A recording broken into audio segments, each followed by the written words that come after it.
Shalom. Ini kita akan bahas dengan topik yang banyak disalahpaham di kalangan Kristen, yaitu sangkal diri dan pikul salib. Apa sih maksudnya sebenarnya dan kenapa banyak orang gagal memahami panggilan ini dengan tepat? Dan di sini kita akan belajar untuk memahami apa yang Yesus maksudkan ketika dia berkata di Markus 8 ayat 34, jika ada orang yang mau mengikut aku, hendaklah ia menyangkal dirinya dan mengikuti aku.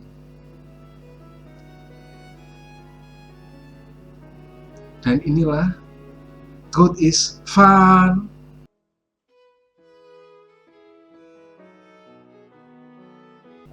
Nah, banyak orang pikul salib itu berarti menghadapi penyakit, hutang, konflik keluarga, dan berpikir kalau adalah salib. Tapi sebenarnya pemahaman ini bisa menyimpang.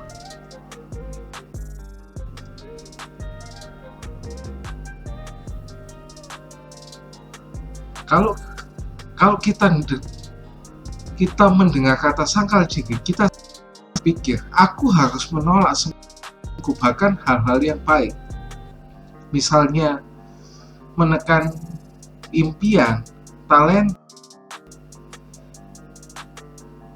dan kesuksesan demi kesederhanaan. Tapi inti sebenarnya bukan itu loh ya. Nanti kita bahas ya itu ya. Hidup fana yang menyamakan salib dengan penderitaan tanpa makna, itu ada kecenderungan menjadikan pikul salib sebagai slogan penderitaan rohani. Yang ini hanya apa slogannya? Saya harus menderita karena saya menjadi orang Kristen. Di konteks historis dan teologis dari salib, sebagaimana yang Yesus maksudkan.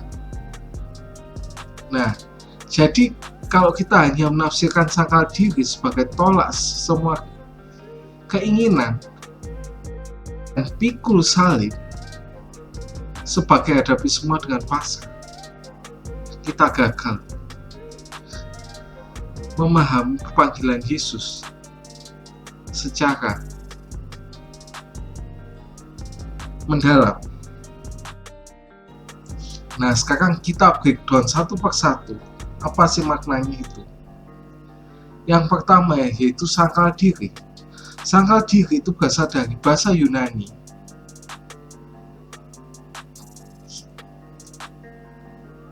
Aparneomai, yang lebih diartikan sebagai menyangkal keterikatan atau hubungan dengan diri sendiri, bukan sekedar menolak keinginan. Dapat menyangkal diri itu berarti kita tidak bermaksud menghancurkan diri atau merendahkan eksistensi diri, tetapi meletakkan aliansi utama kita bukan pada diri sendiri, melainkan pada Kristus. Sangkal diri ini bukan praktik sesekali, tapi sebuah gaya hidup yang menyerahkan seluruh hidup kita kepada Kristus, bukan hanya ketika hidup kita sulit ya. Nah, untuk menyangkal diri secara benar, kita perlu mengenal diri kita, termasuk keinginan, motif, kelemahan, agar kita bisa menyerahkan hal itu kepada Tuhan.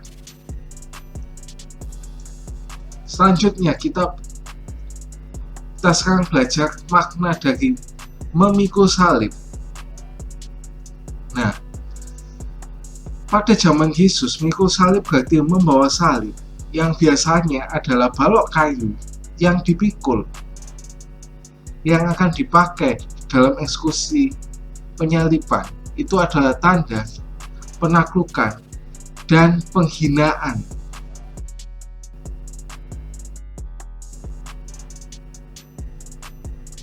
Nah, memikul salib ini bukan sekedar metafora beban hidup, tapi juga merupakan simbol penyerahan total dan ketaatan yang ekstrim, sampai pada titik menyerahkan hidup sendiri jika perlu, seperti orang yang dihukum mati. Nah, untuk kita benar-benar mengambil salib, itu berarti menyerahkan agenda hidup kita sendiri. Di sini berhenti menjadikan diri kita sebagai pusat referensi utama dan biarkan Kristus yang menjadi pusat hidup kita. Nah, ini bukan soal penolakan penderitaan semata, tapi panggilan untuk mati terhadap ego dan kemandirian, dan juga dalam hidup dalam kematian rohani, agar kita dapat hidup dalam kerajaan Allah. Nah, di sini ada beberapa pendapat dari berbagai teolog.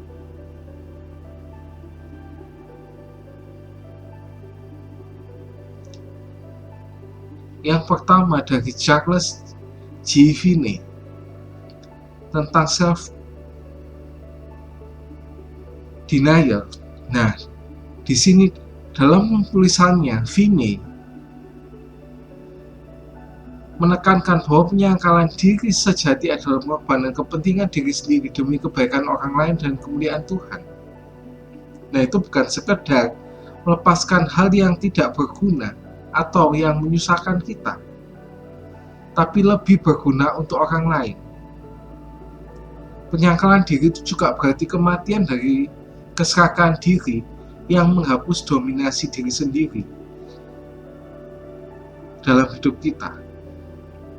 Dia juga mengatakan bahwa memikul salib adalah semacam modifikasi dari penyangkalan diri, dan keduanya saling erat. Lalu kalau dari teologi kekristenan masa kini menyatakan bahwa penyangkalan diri bukanlah askestisisme, melainkan derita, tapi penyembahan, yang berarti menyetujui kehendak Allah sebagai otoritas utama dalam hidup kita. Ketika kita benar-benar dimotivasi, menyangkal diri adalah tindakan ibadah, bukan sekedar menyangkal diri, menyerahkan diri kepada Kristus dengan hati yang tunduk. Nah, sekarang kita belajar gimana caranya kita itu menghidupi panggilan ini. Yang pertama, kita harus punya komitmen harian. Nah, kita itu mengambil salib bukan hanya tindakan monumental tapi pilihan harian yang memberikan prioritas pada kehendak Tuhan, bahkan ketika itu berarti berkorban reputasi, kenyamanan, atau bahkan hubungan. Itu juga bisa menolak keegoisan, melawan daging, dan memilih jalan sulit untuk integritas rohani. Yang kedua, sikap dan pengorbanan. Nah, seperti yang dikatakan Finney, penyangkalan diri adalah menuntut pengorbanan seperti waktu, tenaga, dan harta, bukan untuk keuntungan diri sendiri, tapi demi kemuliaan Tuhan dan kemuliaan lain. Nah, dalam prakteknya, ini bisa direfleksikan sebagai memberi tanpa mengharapkan imbalan, melayani dengan kerendahan hati, dan meletakkan kepentingan orang lain di atas kepentingan diri, tetapi tetap dimotivasi yang benar. Yang terakhir, yaitu kematian ego dan hidup dalam kebebasan Kristus.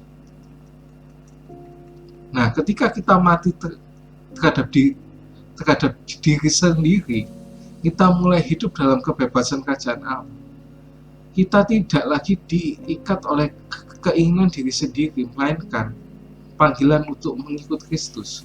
Dan kita juga akan menemukan bahwa kebahagiaan sejati bukanlah dalam memenuhi semua keinginan diri sendiri, tetapi dalam melayani dan menaikkan nama Kristus, sebagaimana Vini menekankan kedamaian jiwa, layak dari penyangkalan diri dan pelayanan.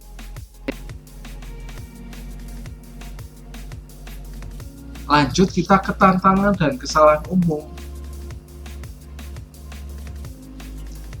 dari pikul salib dan sangkal diri.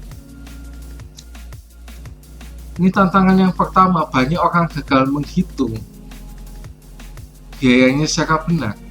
Mereka mungkin menerima slogan salib, tapi tidak siap untuk menyerahkan kendali mereka. Yang kedua, menjadikan penyangkalan diri sebagai teknik rohani kosong. Misalnya disiplin diri untuk kedisiplinan itu sendiri, bukan sebagai ekspresi pengabdian kepada Tuhan. Yang selanjutnya, kita maknai salib sebagai beban hidup simbolis tanpa menyadari konteks historis dan teologisnya.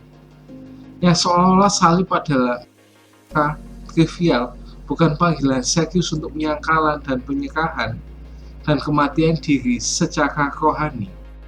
Dan juga kesalahan yang terakhir, mengabaikan aspek transformasi lahiriah. Kenapa? Karena penyangkalan diri itu bukan berarti menolak identitas atau, tapi menempatkannya di bawah otoritas Kristus dan menggunakannya untuk kerajaan Allah, bukan untuk diri sendiri. Jadi guys, sangkal diri dan pikul salib itu bukanlah panggilan yang bisa dipandang enteng atau cuma diterjemahkan cuma hidup susah. Kalau hidup susah semua orang mah bisa, misal miskin dan sebagainya bisa itu hidup susah ya. Tapi ini sebenarnya itu adalah panggilan radikal, menyerahkan identitas kita dan juga agenda-agenda hidup kita kepada Kristus.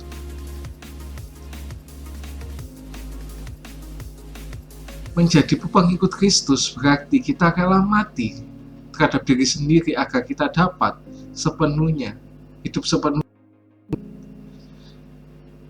kehendaknya.